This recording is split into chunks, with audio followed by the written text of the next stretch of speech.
گے کہ علامہ صاحب یہ بتائیں کہ موجودہ بیت المقدس پر مسلمانوں اور یہودیوں کا کیا تنازع ہے؟ اصل میں ڈاکٹر صاحب یہ مجھ سے قبل سردار صاحب نے بڑی اس کی بھی وضاحت فرمائی ہے کہ حضرت عمر رضی اللہ عنہ کے زمانہ مبارک میں پہلی دفعہ فلسطین کو فتح کیا گیا، اور حضرت عمر رضی اللہ عنہ کے زمانے سے لے کر آپ کہہ لیجئے تقریباً 1947 تک یہ سارا زمانہ تقریباً اس میں مسلمانوں کا ہی قبضہ رہا، اور یہ بیت المقدس مسلمانوں کے ہی زیر استعمال رہا،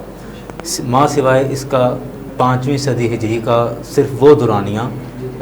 جس میں تقریباً 90 سال کا وہ دورانیہ بنتا ہے کہ جس میں عیسائیوں نے اس پر قبضہ کر لیا تھا، لیکن وہ بعد ازاں سلطان صلاح الدین ایوبی رحمۃ اللہ علیہ نے بڑے جریر لشکر کے ساتھ حملہ کیا اور انہوں نے واپس اسلام کی سلطنت میں اس کو شامل کیا۔ تو اب یہ تقریباً 1250 یا 1300 سال کی ایک تاریخ ہے کہ مسلمانوں کے زیر استعمال یہ علاقہ، یہ جگہ بیت المقدس شریف اور اس کے گرد و نما کی مسلمانوں کے زیر استعمال رہی، اور مسلمان یہاں آباد رہے اور اپنی زندگی وہ معمول کے مطابق گزار رہے تھے۔ درمیان میں یوں ہوا تقریباً 1880 کے درمیان کچھ خاندان یہود کے آ کر دوبارہ سے آباد ہوئے، اور وہ کسی قانون کے تحت نہیں آئے تھے یا کسی اجازت کے تحت نہیں، ایسے ہی جیسے چند بکھرے ہوئے افراد آ کر وہ ایک جگہ پر رہنے لگ جاتے ہیں، ایسے آ کے رہنے لگ گئے، اور آہستہ آہستہ ان کا سلسلہ وہاں بڑھتا گیا یا پیر جمتے گئے، اور بعد میں مجھ سے کل بتایا بھی گیا کہ بعد میں کچھ نشیب و فراز سے گزر کر مسئلہ یہ ہوا کہ ترکی کے ساتھ ترکی نے جرمن کا ساتھ نبھایا جنگ عظیم کے اندر، اور ادھر جو عرب ممالک تھے یہ مل گئے امریکہ کے ساتھ۔ اب امریکہ نے جب شکست دی جرمن کو، اب اس میں ترکی ان کے ساتھ تھے، تو اس وقت پھر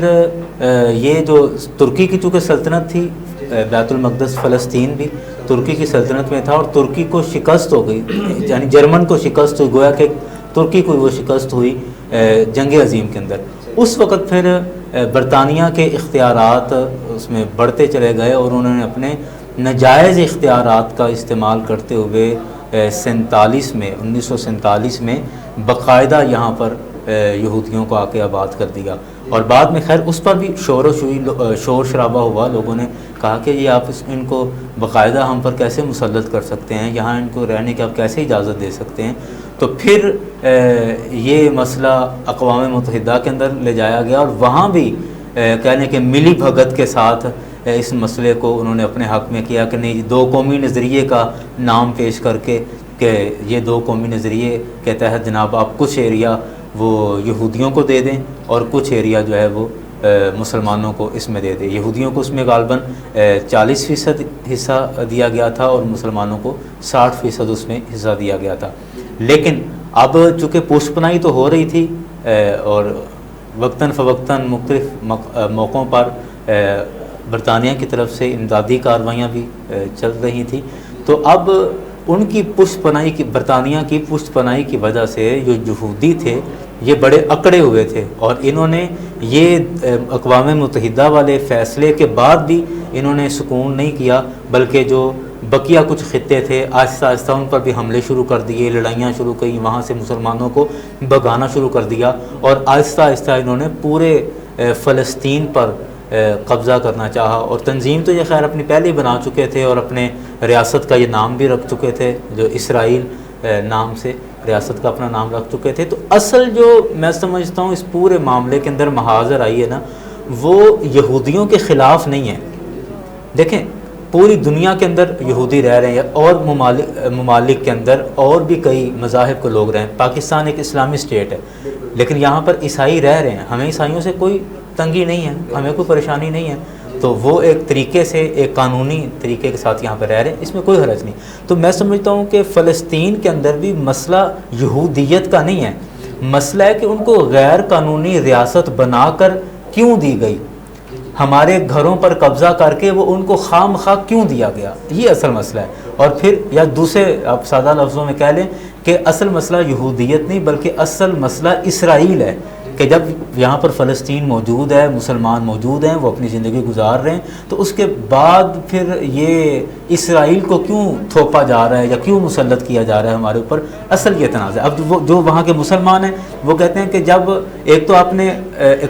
اقوام متحدہ کے اندر ایک غیر جانبدارانہ سا فیصلہ کروا لیا اور پھر اس پر بھی قائم نہیں رہے، تو کم از کم اس پر اگر قائم رہ جاتے تو پھر بھی چلو 60% رقبہ ہمارے پاس ہے، اس میں ہمیں مکمل اختیارات دیں، 40% آپ کے پاس ہے، اس پر آپ اختیارات اپنے رکھیں۔ لیکن یہ جو ان کی سازش ہے، اور یہ یہودی شروع سے ہی سازشی اور شرارتی لوگ ہیں، تو اب انہوں نے اس فیصلے کے بعد بھی حملے کرنا نہیں چھوڑے۔ تو اصل جو جھگڑا وہ اس چیز کا ہے کہ جب وہ ایک اقوام متحدہ والا فیصلہ ہو چکا تھا، اگرچہ جیسا بھی تھا لیکن چلو ہو چکا تھا، تو اس پر بھی کم از کم قائم رہیں، تو اس کے باوجود یہ ہمارے علاقوں پر کیوں حملے کر رہے ہیں اور کیوں ہماری زمین ہتھیار ہیں، یہ اصل مسئلہ ہے۔ اور وہ بار بار بیت المقدس شریف پر ان کا خاص حملہ کرنا اور اس پر قبضہ جمانا، ظاہری بات ہے وہاں پر وہ ہیکل سلیمانی تیسری دفعہ سے وہ تعمیر کرنا چاہ رہے ہیں، اور وہ سمجھتے ہیں کہ جو ہمارا امام آئے گا وہ اسی ہیکل سلیمانی کے دروازے سے آئے گا اور پھر یہودیت جو ہے وہ پوری دنیا کے اندر پھیل جائے گی۔ اور بعض ہمارے علماء نے لکھا کہ وہ شاید دجال کے بارے میں یہ چیزیں کہتے ہیں کہ دجال کو اپنا سردار مانتے ہیں اور کہتے ہیں کہ وہ آئے گا تو اسی کے استقبال کے یہ ساری چیزیں کر رہے ہیں۔ بہرکیف یہ مسئلہ چلا ہوا ہے، اس پر غور و خوض کرنا چاہیے، مزید اس پر اور بھی بات ہو سکتی ہے۔ بہرکیف یہ وہ صورتحال تھی جس صورتحال سے آج تک مسلمانوں کا خون فلسطین کے اندر بہایا جا رہا ہے۔ اچھا ڈاکٹر صاحب، آپ بتائیں کہ اس کشیدہ صورتحال میں مسلم جو ممالک ہیں ان کی کیا ذمہ داری بنتی ہے؟ ڈاکٹر صاحب، مسلم ممالک کی جو ذمہ داری وہ بہت بڑی ہے، جی جی، اور انہوں نے اس ذمہ داری سے پیروی بھی کی ہے۔ جی جیسا میں نے پہلے عرض کیا تھا کہ 1969 میں انہوں نے عالمی تنظیم اسلامی تنظیم بنائی، محترم عالم اسلامی، اور اس کا پہلا اجلاس بھی رباط میں ہوا۔ دوسرا جو اس کا اجلاس ہے وہ 1974 میں لاہور میں ہوا تھا، جس میں 40 ممالک کے سربراہان نے شرکت کی تھی، اور اسلامی بینک اور اسلامک ملٹری، یہ سارے ان کے پروجیکٹ تھے، لیکن یہ سارے وقت کے ساتھ ساتھ ناکام ہو گئے، اور مسلم حکمران جو ہیں وہ پھر دوبارہ غیروں کی گود میں جا بیٹھے۔ تو اس وقت جو صورتحال ہے وہ بڑی تشویشناک ہے کہ فلسطین میں نہ تو بچوں کو بخشا جا رہا ہے، نہ خواتین کی کوئی عزت ہے، ان کو شہید کیا جا رہا ہے، ذبح کیا جا رہا ہے، اور ان کے پاس نہ کھانے کو نہ ادویات ہیں جانے دی جا رہی ہیں۔ تو اس تناظر میں اگر دیکھا جائے تو عالمی اسلام کی بہت زیادہ بڑی ذمہ داری بنتی ہے کہ وہ ان کا ساتھ دیں، ان کے لیے خوراک کا بندوبست کیا جائے، ان کے لیے ادویات کا بندوبست کیا جائے، اور ہر فورم پر ان کے لیے آواز جو ہے وہ بلند کی جائے، انٹرنیشنل سطح پر اقوام متحدہ میں بھی قرارداد پیش کی جائے، اور تمام مسلم ممالک یک زبان ہو کر جو ہے وہ ان کی حمایت کریں، اخلاقی بھی حمایت کریں، اور جو ہے سفارتی سطح پہ بھی ان کی حمایت کی جائے۔ اور اس کے علاوہ جو ہے یہ اشیاء خورد و نوش اور میڈیسنز جو ہیں یہ ہر صورت میں جو ہے وہ فلسطین میں جو ہے وہ پہنچنی چاہیے۔ اور سب سے جو زیادہ ذمہ داری ہے وہ مصر، اردن، شام ہے اور سعودی عرب ہے، جو جن کی سرحدیں ان کے ساتھ مل رہی ہیں، کیونکہ ہم اگر ادھر سے کچھ چیز بھیجیں گے تو ہم ان ممالک کے ذریعے ان کی سرحدوں سے جو ہے وہ گزر کے جانا ہے، تو ان ممالک کی ذمہ داری زیادہ ہے کہ وہ ان کا ساتھ دیں اور اپنی سرحدوں کو ان کے لیے اوپن کریں، تاکہ جو مسلم ممالک ان کی مدد کرنا چاہتے ہیں، جیسے پاکستان ہے، ترکی ہے، انڈونیشیا ہے، یا دوسرے جو دور رہنے والے مسلمان ممالک ہیں، تو وہ پھر اپنی اشیاء جو ہیں وہ ان ممالک کے سرحدوں کے ذریعے وہ فلسطین میں بھیجیں،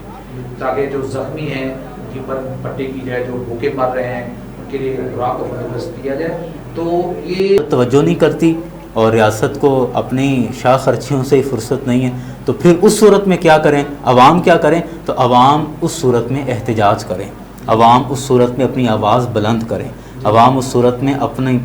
آواز، اپنا پیغام اعلیٰ سطحی حکمرانوں تک پہنچائیں جیسے ہم اپنی تنخواہوں کے لیے احتجاج کر رہے ہیں اور اپنی دیگر چیزوں کے لیے احتجاج کرتے ہیں، آئے دن روڈ بلاک ہو جاتے ہیں، سب کچھ جو چل رہا ہے، تو خیر احتجاج عوام کا ایک قانونی حق ہے اور ہمیں یہ حق اپنا استعمال کرنا چاہیے. تو احتجاج کے ذریعے ہمیں اپنی بات ریاست تک پہنچانی چاہیے، اور ریاست جب پوری تیاری کے ساتھ اس کا حکم دے کہ ہاں اب جہاد ہمیں کرنا ہے، تو پھر جہاد ہم پر فرض ہوگا اور پھر اس کے لیے جہاد باقاعدہ کیا جائے گا. ناظرین اب ہم ایک بریک پہ جا رہے ہیں اور بریک کے بعد ہم نعت رسول محبوب صلی اللہ علیہ وسلم سنیں گے. ہمارے ساتھ موجود ہیں ملک پاکستان کے نامور نعت خواں، بہت سریلی آواز میں نبی کریم صلی اللہ علیہ وسلم کی ثنا خوانی کرتے ہیں، محمد مبشر مبارک صاحب. ہم ان سے نعت بھی سنیں گے. بریک کے بعد ملتے ہیں.